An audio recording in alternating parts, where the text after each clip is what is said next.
কাঁদিস না তনয়া।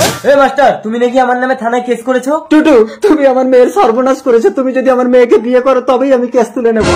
টুটু, এদিকটা আমি সামলে নিচ্ছি, তুমি শুধু আমার পুজোর কেনাকাটা সামলে দিও। তনয়া, দরজা খোল মা।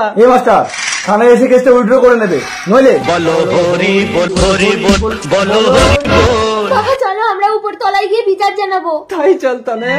ওরে শালা, তোরা উপরতলায় যাবি না? বলুন আপনার কি অভিযোগ? ম্যাডাম, এই টুটু মস্তান আমার মেয়েকে। মাস্টার মিথ্যে কথা বলছে। আসলে ওর মেয়ের সাথে আমাকে বিয়ে দেবে বলছিল, আমি রাজি হইনি বলে আমাকে ফাঁসানোর চেষ্টা করছে। অসম্ভব, আমার মেয়ে ত্রুটির সাথে টুটুর বিয়ে ঠিক হয়ে আছে। আপনি মিথ্যে কথা বলছেন কেন মাস্টার? ম্যাডাম, এরা কিছু মালকড়ি পাওয়ার জন্য মেয়ে বউকে লাগে ব্যবসা করে। অফিসার, একটা ভালো ছেলের নামে বদনাম দেওয়ার জন্য এদেরকে মানহানির কেসে লকআপে ঢোকাও। ম্যাডাম, আমি মিথ্যা কথা বলছি না, আপনি আমার মেয়েকে মেডিকেল টেস্ট করুন। এই নাটক বন্ধ করে চল। দাঁড়াও, মেডিকেল টেস্ট হবে।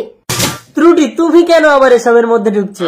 বিষয়টা যখন তোমাকে নিয়ে, প্রশ্নটা আমার জীবনের। তুমি না করাচ্ছ কেন ত্রুটি? আমার আজের মধ্যে মেডিকেল রিপোর্ট চাই। আজ তো স্বাধীনতা দিবস ম্যাডাম। আজকের দিনে যদি আমরা অন্যায়ের প্রতিবাদ না করতে পারি তাহলে স্বাধীনতা বৃথা। আমাকে ক্ষমা করে দিন, আমার ভুল হয়ে গেছে। শুধু তুমি মাস্টারের মেয়েকে বিয়ে করো না, তাহলে আপনার মেয়ের কি হবে? আপনার মেয়ের সাথেও তো নষ্টামি করেছে।